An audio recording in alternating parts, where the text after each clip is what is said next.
Nous pourrons poursuivre ce matin notre série de prédications sur le livre de la Genèse, donc intitulée Une famille imparfaite au cœur d'un plan parfait. Et en parcourant ces chapitres, on constate que même si le plan de Dieu est parfait, la famille au travers de laquelle il décide d'agir ne l'est pas. Et dimanche dernier, nous avons vu que Jacob est arrivé chez son oncle Laban. Et d'abord, dans un premier temps, Jacob est comblé. Il rencontre la belle Rachel près d'un puits. Laban l'accueille chaleureusement. Toutefois, Jacob, le supplanteur, va à son tour être victime d'une tromperie. Vous vous rappelez, il a travaillé 7 années pour pouvoir se marier avec Rachel, celle qu'il aime. Mais le lendemain de la nuit de noces, à l'issue de ces 7 années de travail, il se retrouve non pas avec Rachel, mais avec sa sœur aînée Léa. Vous imaginez le drame que cela pouvait représenter pour lui. Et donc, il va se retrouver à travailler, à s'engager à travailler 7 années de plus pour pouvoir, en plus, se marier avec Rachel. Et donc, l'arroseur a été arrosé, le supplanteur a été supplanté. Et on a vu comment Dieu travaille la vie de Jacob aussi au travers de ça, pour transformer ce supplanteur. Mais nous nous retrouvons, en fin de compte, à l'issue de cette partie, avec un homme au milieu de 2 épouses, un homme pour 4 femmes. Et je me suis imaginé, à un moment donné, vivre avec Sandra et sa sœur. Et là, j'ai rapidement arrêté d'y penser. Et je me suis dit, waouh, bon courage, Jacob. Alors prenons ensemble le livre de la Genèse, à partir du chapitre 29, verset 31, et on ira jusqu'au verset 24 du chapitre 30. Et pour ceux qui veulent suivre dans une Bible et qui n'en ont pas, vous pouvez en prendre une comme ça à l'issue, et ce sera à la page 22. Donc Genèse 29, à partir du verset 31. L'Éternel vit que Léa n'était pas aimée, et il lui permit d'avoir des enfants, tandis que Rachel était stérile. Léa tomba enceinte et mit au monde un fils qu'elle appela Ruben, car elle dit « L'Éternel a vu mon humiliation, et désormais mon mari m'aimera. » Elle tomba encore enceinte et mit au monde un fils, et elle dit « L'Éternel a entendu ce que je n'étais pas aimée, il m'a accordé aussi celui-ci, et elle donna le nom de Siméon. » Elle tomba encore enceinte et mit au monde un fils, et elle dit « Cette fois-ci, mon mari s'attachera à moi, car je lui ai donné 3 fils. » C'est pourquoi on l'appela Lévi. Elle tomba encore enceinte et mit au monde un fils, et elle dit « Cette fois, je célébrerai l'Éternel. » C'est pourquoi elle lui donna le nom de Juda. Puis elle cessa d'avoir des enfants. Lorsque Rachel vit qu'elle ne donnait pas d'enfants à Jacob, elle fut jalouse de sa sœur et dit à Jacob « Donne-moi des enfants, ou je meurs. » La colère de Jacob s'enflamma contre Rachel et il dit « Suis-je à la place de Dieu qui t'empêche d'avoir des enfants ?» Elle dit « Voici ma servante Bila. Aie des relations avec elle, qu'elle mette un enfant au monde sur mes genoux et que par elle j'ai aussi des fils. » Elle lui donna pour femme sa servante Bila et Jacob eut des relations avec elle. Bila tomba enceinte et donna un fils à Jacob. Rachel dit « Dieu m'a rendu justice et m'a écouté et m'a accordé un fils. » C'est pourquoi on l'appela Dan. Bila, la servante de Rachel, tomba encore enceinte et donna un deuxième fils à Jacob. Rachel dit « J'ai lutté divinement contre ma sœur et j'ai été victorieuse. » Elle l'appela Nephtali. Voyant qu'elle avait cessé d'avoir des enfants, Léa prit sa servante Zilpa et la donna pour femme à Jacob. Zilpa, la servante de Léa, donna un fils à Jacob. Léa dit « Quel bonheur !» et elle l'appela Gad. Zilpa, la servante de Léa, donna un deuxième fils à Jacob.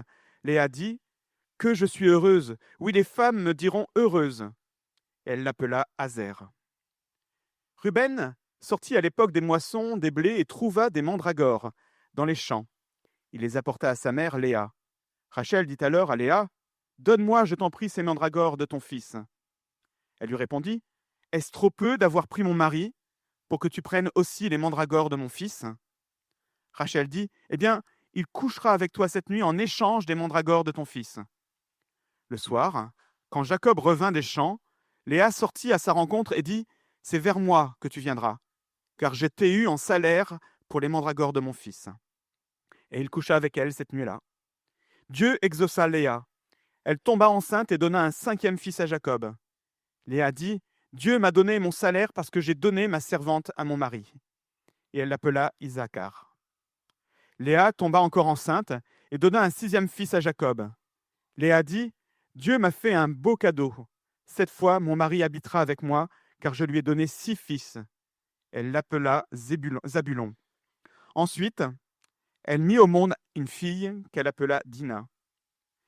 Dieu se souvint de Rachel, il l'exauça et lui permit d'avoir des enfants. Elle tomba enceinte et mit au monde un fils. Elle dit, Dieu a enlevé ma honte, et elle l'appela Joseph en disant, que l'Éternel m'ajoute d'autres fils. Jusqu'ici la parole de Dieu.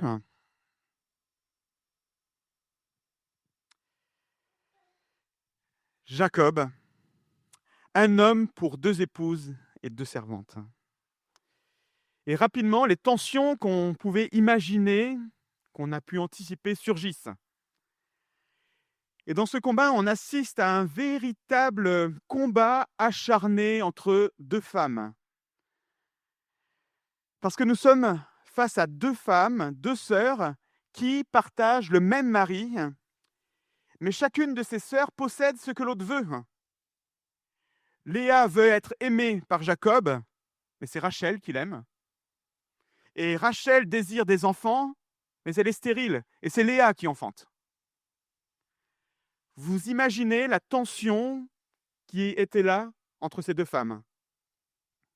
Cette situation crée une rivalité qui est caractérisée, on le voit par l'envie de ce que l'autre a et ce qu'on n'a pas, la frustration, la jalousie, il est même question de honte.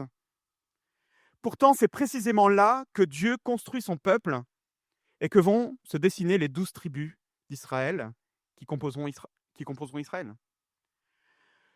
Jacob, lui, semble complètement dépassé par les événements entre ces 2 femmes qui se déchirent. Il intervient, voilà, il fait ce qu'on lui dit. Mais si lui, il est dépassé, Dieu ne l'est pas. Dieu reste souverain et accomplit son plan parfaitement. Notez, c'est lui qui est mentionné en premier. Il est l'acteur principal et dès le début, il est à l'œuvre. On peut lire tout au début de notre passage, l'Éternel vit que Léa n'était pas aimée et il permit d'avoir des enfants. Dieu ne se contente pas d'observer du haut ce qui est en train de se passer. Il agit et ce faisant, il donne un sens à ce qui peut nous paraître à nous chaotique. Comme il l'a promis, Dieu bâtit son peuple au travers duquel il veut bénir toutes les nations. Et c'est une bonne nouvelle. L'Église, on l'a encore entendu ce matin, rassemble des hommes et des femmes qui sont issus de plein d'endroits différents, qui ont grandi dans des contextes variés, souvent des cultures même différentes. Nous vivons à côté, l'Église, à côté de frères et de sœurs, avec qui nous pouvons peut-être parfois nous sentir en compétition, parce qu'ils ont exactement ce qu'on aimerait avoir. Peut-être qu'on les trouve joyeux et on se dit « Ah, qu'est-ce que j'aimerais pouvoir expérimenter cette joie ?»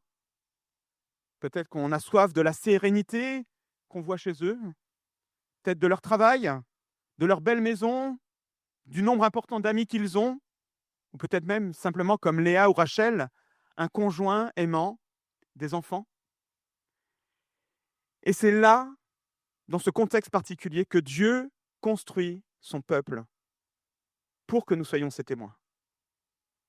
Ainsi, ce matin, au travers de 5 sets de ce combat des femmes, nous pouvons voir comment Dieu construit son Église, comment Dieu construit son peuple et utilise des hommes et des femmes imparfaits pour se composer un peuple qu'il veut utiliser pour bénir les nations autour.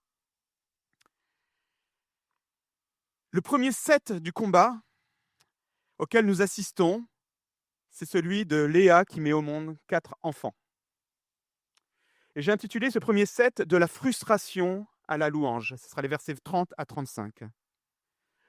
Nous assistons aux prémices de la construction de ce peuple d'Israël et on voit que Dieu se constitue un peuple d'adorateurs. Il transforme des personnes qui sont envieuses en adorateurs. Dans les 5 premiers versets, Léa met au monde 4 fils, Ruben, Siméon, Lévi et Juda. Et chacun de leurs prénoms porte une signification particulière, on peut voir. Ruben veut dire regarder un fils. Et Léa, on voit, espère qu'au travers de la naissance de cet enfant, elle suscitera l'amour de Jacob. Siméon signifie il entend. Et Léa reconnaît que Dieu a pris en compte son manque d'amour. Léa veut dire il s'attache. Et Léa pense qu'avec ses 3 fils, enfin, Jacob sera enfin attaché à elle. Et enfin, Juda qui signifie il loue. Cette fois, Léa choisit simplement de remercier Dieu. Ces naissances expriment le désir, on le voit, qui est profond de Léa. Elle souhaite aimer par Jacob. Regardez, 3 de ces 4 prénoms traduisent cette quête d'amour. Désormais, il m'aimera. L'Éternel a entendu que je n'étais pas aimé. Cette fois-ci, mon mari s'attachera à moi. Léa sait que Dieu lui donne ses enfants. Mais ce qu'elle cherche surtout, c'est l'affection de son mari. Lors de la 3e naissance, elle ne mentionne même plus Dieu. Peut-être peut-on lui reprocher de vouloir être aimé de son mari? Non. Jacob n'a pas choisi Léa. Il n'avait Dieu que pour Rachel. Mais Dieu voit la souffrance de Léa et il lui témoigne son amour. Il lui permet d'avoir ses enfants. Littéralement, il est dit que Dieu ouvre le ventre de Léa. Pourtant, Léa souhaite davantage. Elle désire l'amour de Jacob. Les enfants, ces expressions de l'attention que Dieu a pour elle, ne deviennent en fin de compte que des moyens pour elle de rechercher ce qu'elle cherche à obtenir, c'est-à-dire l'amour de son mari.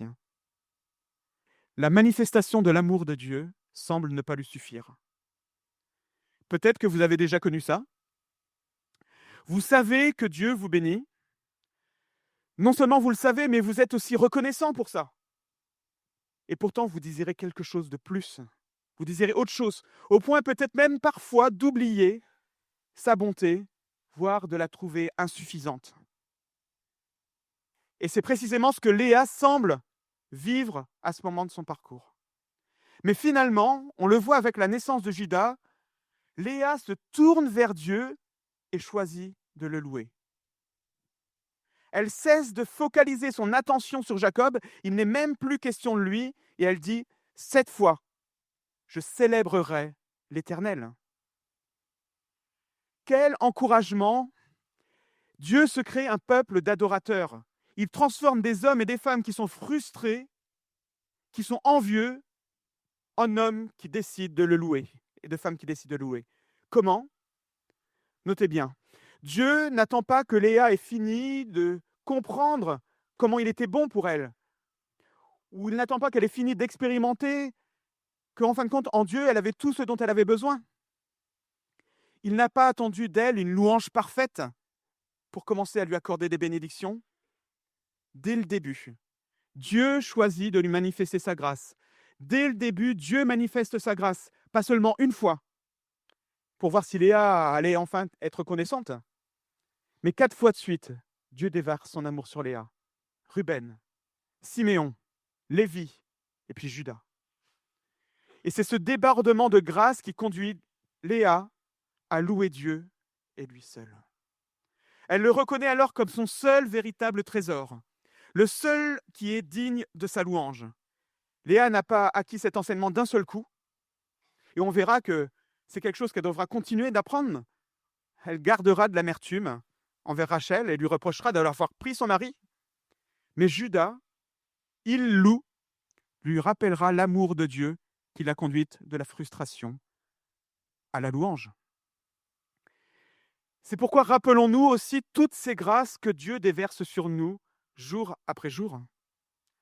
Peut-être qu'aujourd'hui, tu penses à un événement particulier de ta vie où Dieu t'a manifesté sa bonté. Il est bon de compter les bienfaits de Dieu, comme nous le rappelle un chant. Mais nous avons plus que Judas.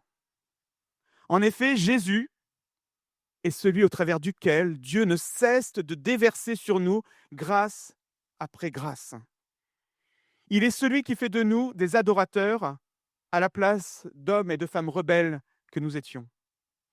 Jésus est pour nous le meilleur rappel pour notre vie, pour qu'elle ne soit plus caractérisée par la frustration, par l'envie, mais par l'adoration. Dans Éphésiens 2, au verset 7, l'apôtre Paul rappelle à l'Église que Dieu a choisi à travers Christ de montrer dans les temps à venir l'infinie richesse de sa grâce par la bonté qu'il a manifestée envers nous en Jésus-Christ. Waouh!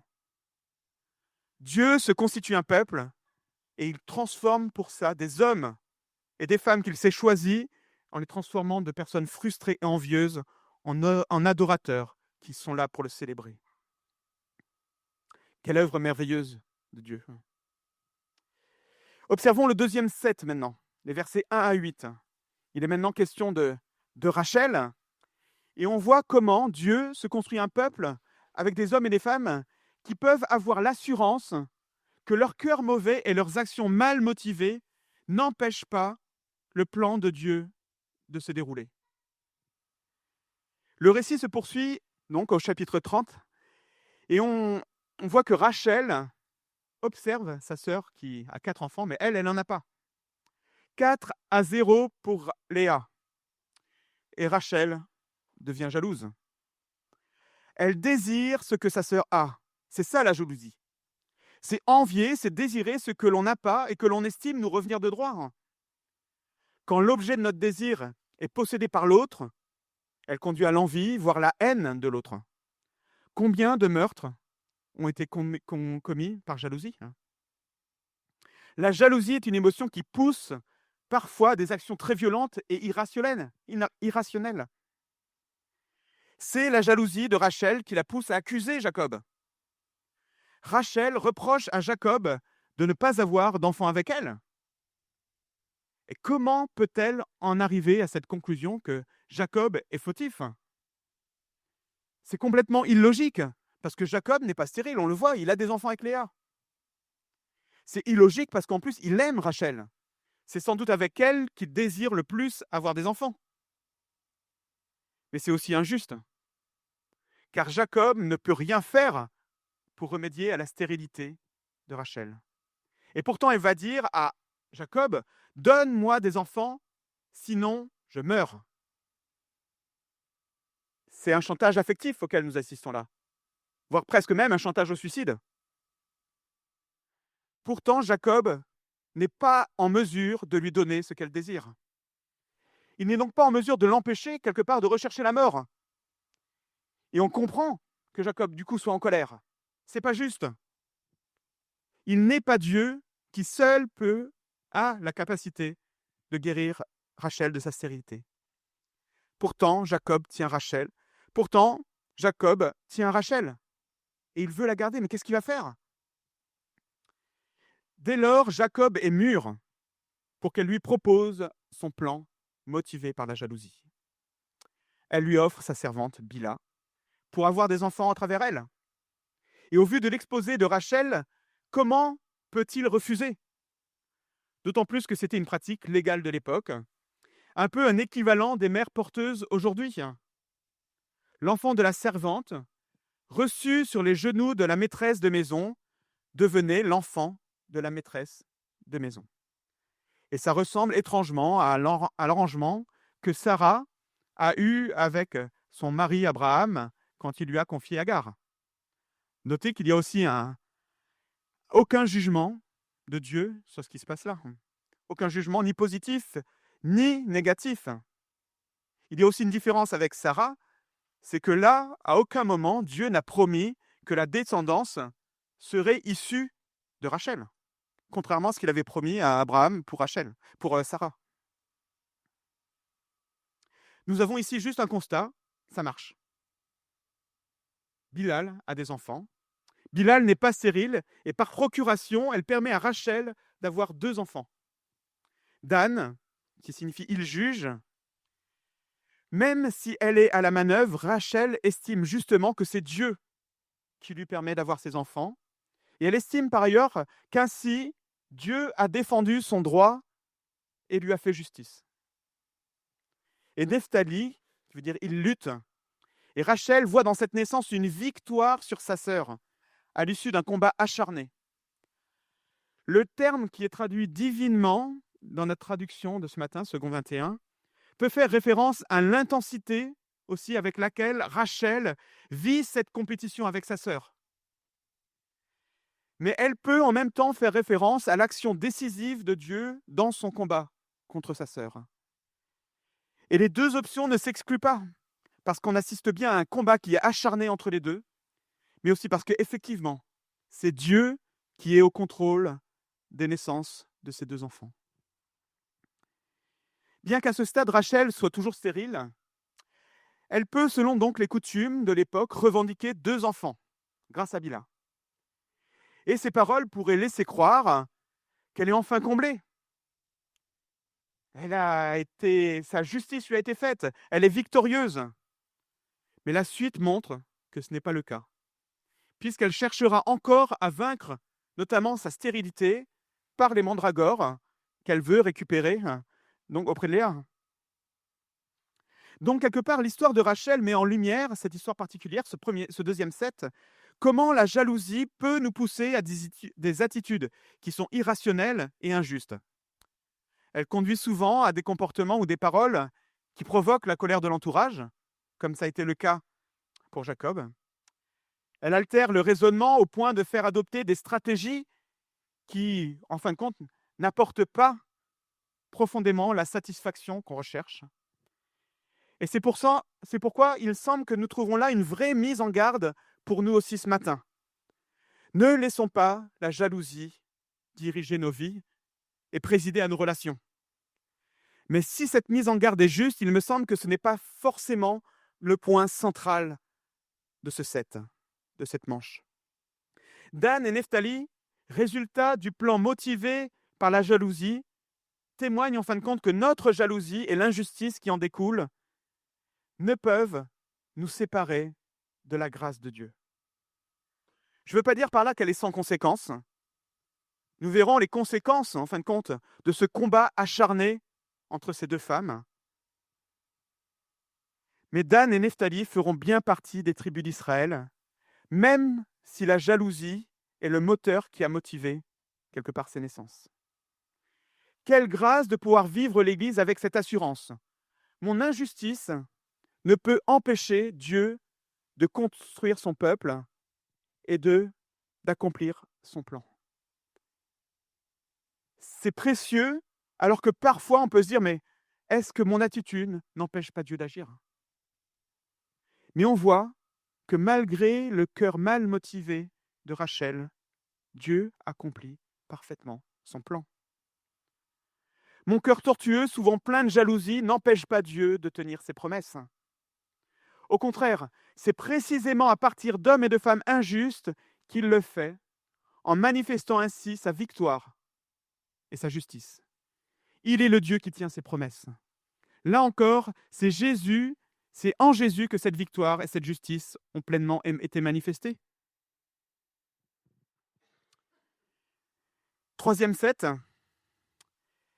les versets 9 à 13, on revient à Léa, et j'ai intitulé cette partie de la rivalité au bonheur. Dieu se construit un peuple qui est caractérisé par le bonheur, même au milieu de ce chaos et de cette rivalité qu'on peut constater. La suite du récit nous montre que Dieu se construit un peuple caractérisé par le bonheur.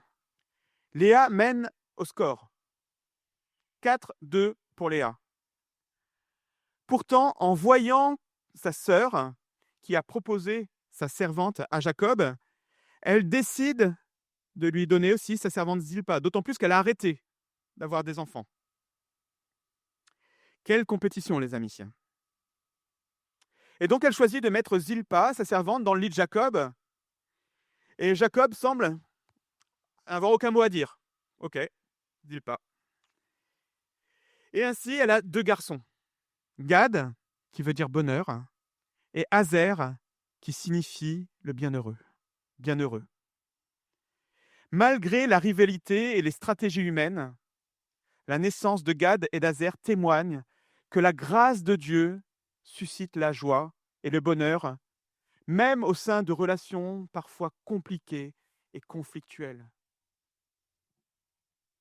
Ainsi, dans nos vies, même au cœur de ces situations tendues, peut-être de lutte personnelle, nous pouvons expérimenter une véritable joie lorsque nous reconnaissons l'action et la grâce de Dieu dans nos vies et dans la vie de son peuple. C'est ce qui fait notre bonheur, c'est ce qui fait notre joie. Et les tribus de Gad et d'Azer nous rappellent que le bonheur véritable dépend avant tout de la bonté et de la générosité de Dieu. Dieu se constitue un peuple caractérisé par le bonheur et la joie au sein même de situations complexes, de conflits. Quatrième set, toujours Léa, qui est au service. Et j'ai intitulé cette partie de la superstition à la prière. Ce sera les versets 14 à 21. Parce que Dieu se constitue un peuple d'hommes et de femmes qui doivent s'attendre à lui. Il fait de personnes qui sont superstitieuses, qui placent leur foi sur de mauvais fondements. Il les transforme en intercesseurs, en personnes qui placent leur foi en lui. La rivalité entre Rachel, ici, continue une fois, et cette cause, c'est les mandragores. À cette époque, bien avant Harry Potter, on pensait que cette plante avait des pouvoirs magiques. Elle était réputée pour ses vertus aphrodisiaques et sa capacité à favoriser la fertilité. C'est pourquoi on l'appelait pomme du diable ou pomme d'amour. Rachel accepte donc que Léa passe la nuit avec Jacob en échange de ces précieuses plantes. Rappelez-vous, Rachel est stérile. Donc elle se dit, mais tiens, et si ces mandragores pouvaient me rendre fertile? Elle le fait donc surtout en espérant comme ça assouvir son désir d'avoir des enfants. Le fait que Rachel puisse décider aussi avec qui Jacob allait passer la nuit montre bien la situation. Jacob ne devait pas passer beaucoup de temps avec Léa. Et il nous est dit du coup que c'est cette nuit-là, comme si c'était une exception, que Léa allait passer la nuit avec Jacob. Et donc Léa se retrouve pour une nuit avec son mari, mais sans les mandragores que lui a donné son fils, et qui étaient censés peut-être lui assurer la fertilité à elle aussi. Rappelez-vous, elle a arrêté d'avoir des enfants. Pourtant, elle découvre qu'elle possède mieux que des mandragores. Dieu entend sa prière. Dieu entend sa prière et il y répond. Et Léa tombe enceinte et donne 3 enfants de plus à Jacob. 2 fils et une fille. Isaacar, qui veut dire homme de salaire, Zabulon, honneur, et Dina, dont le prénom rappelle celui de Dan. Il juge. Léa ainsi expérimente que Dieu est celui qui répond aux prières. Il est bien supérieur à toutes les mandragores et à toutes les superstitions du monde. Et c'était important pour Israël de pouvoir se rappeler ça, parce qu'il était entouré, après il allait être entouré de peuples qui vénéraient d'autres dieux et s'appuyaient sur des superstitions ou différentes méthodes pour obtenir que ce soit la réussite, la fertilité, la sécurité, la prospérité. Et donc l'exemple de Léa montre que Dieu seul pourvoit parfaitement aux besoins de son peuple. Grâce à Isaacar, Zabulon, devenu père de 2 tribus, Israël peut se souvenir que Dieu exauce les prières. Il sait aussi restaurer l'honneur d'une femme délaissée. Rien ne lui est comparable. Aucune autre croyance ne peut égaler son action.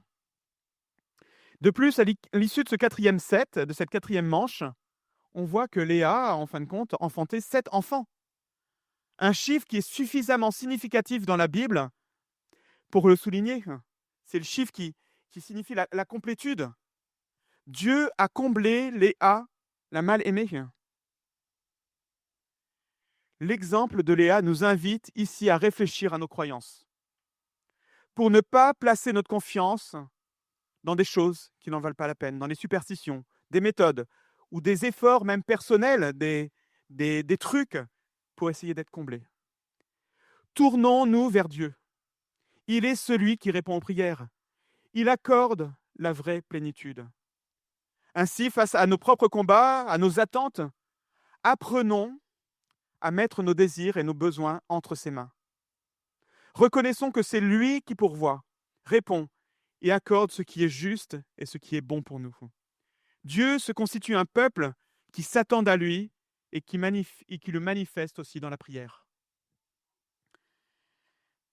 Dans parfois le chaos et le désordre de nos vies, face aux défis auxquels nous pouvons faire face, est-ce que nous plaçons notre confiance en Dieu ou est-ce que nous le faisons dans des recettes de réussite?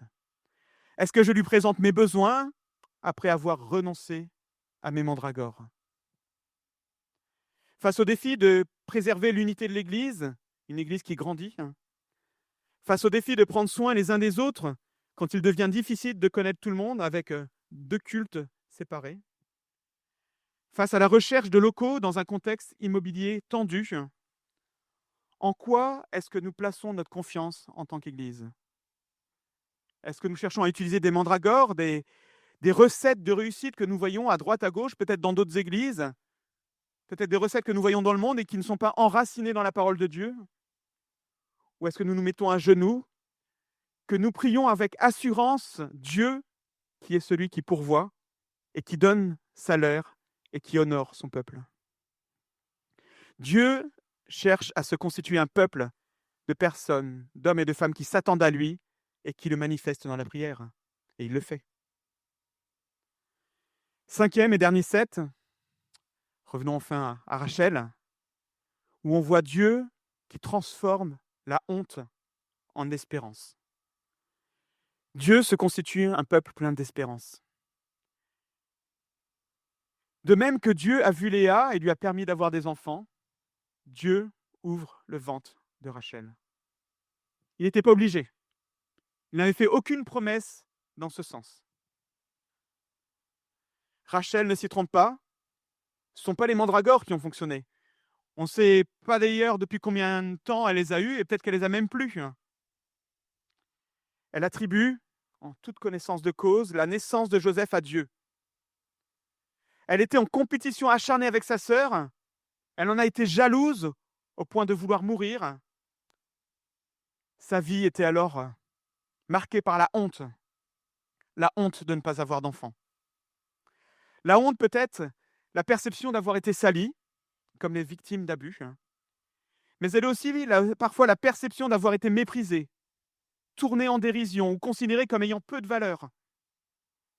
C'est ce sentiment que l'absence d'enfant avait occasionné sans doute chez Rachel, celui d'être perçue peu importante parce qu'elle n'avait pas d'enfant, surtout dans une société qui mettait tellement de poids sur le fait de pouvoir fournir des enfants.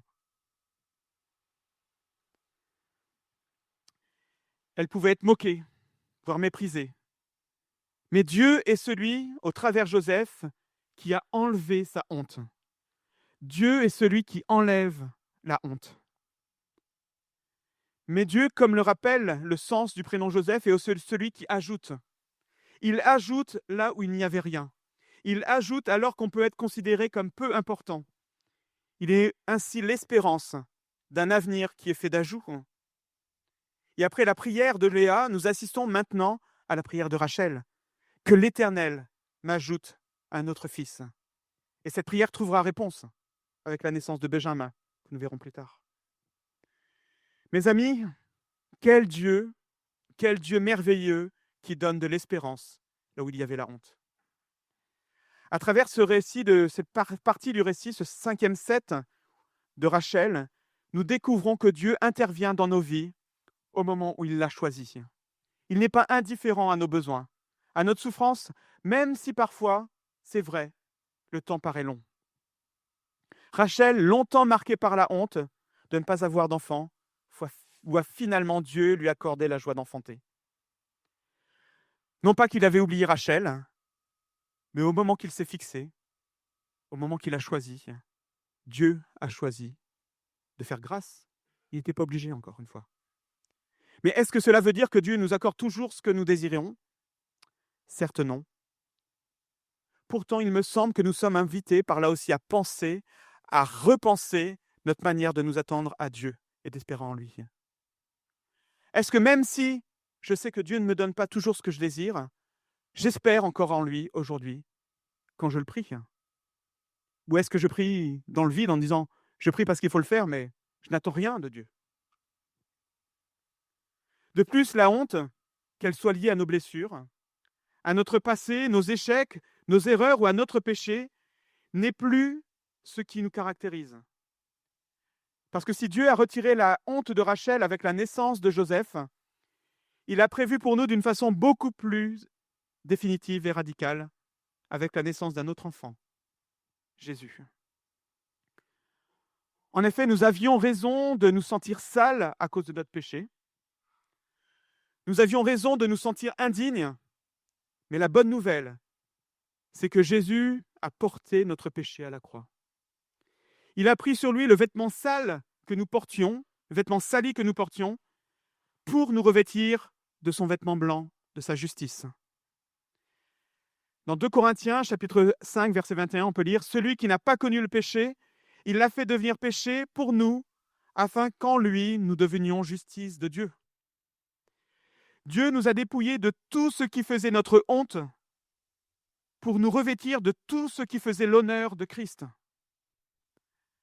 Le peuple de Dieu est l'assemblée de ceux et celles dont la honte a été enlevée par Jésus. Mais elle est aussi le rassemblement de tous ceux et celles à qui Dieu a imputé la justice de Dieu, à qui Dieu a imputé l'honneur de Christ.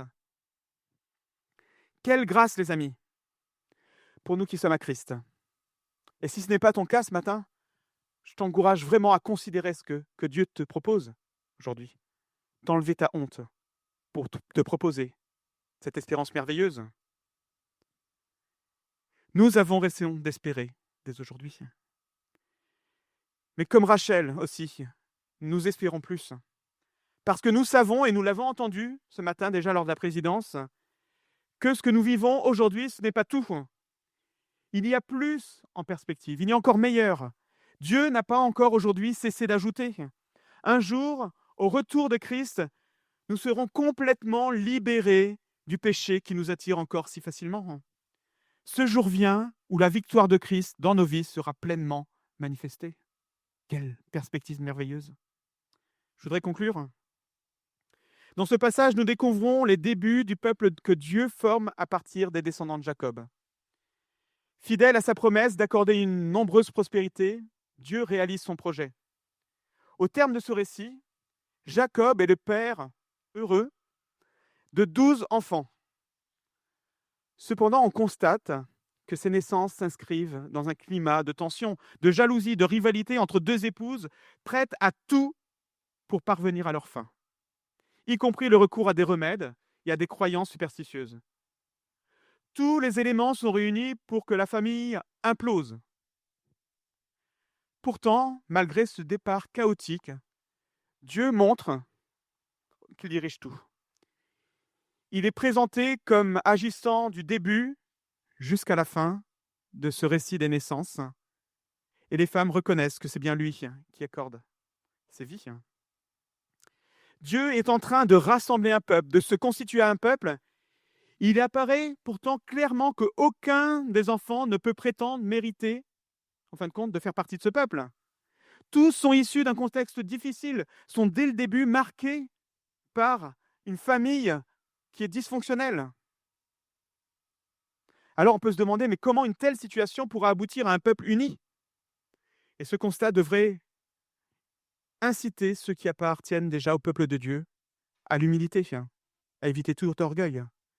Si on estime que Dieu nous a choisis pour faire partie de son peuple, et c'est le cas, nous n'avons aucun orgueil à avoir. Au contraire, parce qu'il a choisi des hommes et des femmes qui méritent rien, qui sont dysfonctionnels, qui sont abîmés par la vie, pour se choisir un peuple et les transformer. Mais Dieu agit aussi dans la vie de personnes imparfaites et rebelles pour choisir de former son peuple. Il ne se contente pas de les prendre dans un instant T et de les laisser dans cet état. Son amour constant transforme les frustrations en adoration. Sa grâce se manifeste au-delà des ravages de la jalousie. Il apporte le bonheur au cœur des conflits. Il guide une femme superstitieuse vers lui pour qu'elle lui exprime sa confiance. Il remplace la honte en espérance. Quel encouragement de voir Dieu agir ainsi. se choisir des hommes et des femmes pour se former un peuple et les transformer pour les rendre capables de l'adorer et de dépendre pleinement de lui et pour leur donner une véritable espérance. C'est un mystère que nous vivons aussi dans nos propres vies. Lorsque nous constatons comment Dieu peut-être a changé nos cœurs, et des fois il est bon de se retourner sur ce que Dieu a déjà fait dans nos vies, de voir comment Dieu nous a transformés. Revenez peut-être à 10 ans en arrière. Comment Dieu a transformé votre vie dans ces 10 années? Dieu agit dans la famille de Jacob, mais il agit encore de façon plus puissante dans nos vies, au travers de son esprit. Et alors que nous contemplons Christ.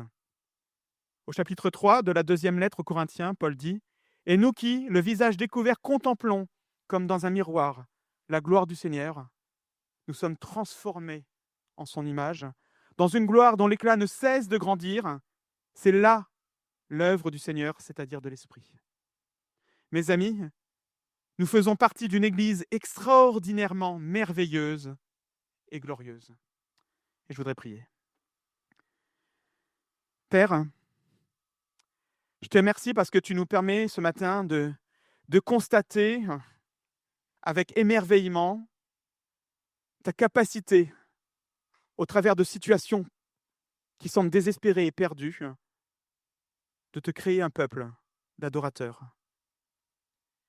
Et merci parce que tu as choisi de nous arracher à notre noirceur, à la noirceur de ce monde, pour nous conduire à ta lumière, pour nous transformer, pour nous donner un héritage merveilleux, faire de nous tes enfants. Merci pour l'Église, Seigneur, qui est tellement merveilleuse, que tu rends tellement merveilleuse, même si rien ne pouvait laisser espérer que tu pouvais accomplir de telles choses au travers d'elle. Merci, Père. Amen.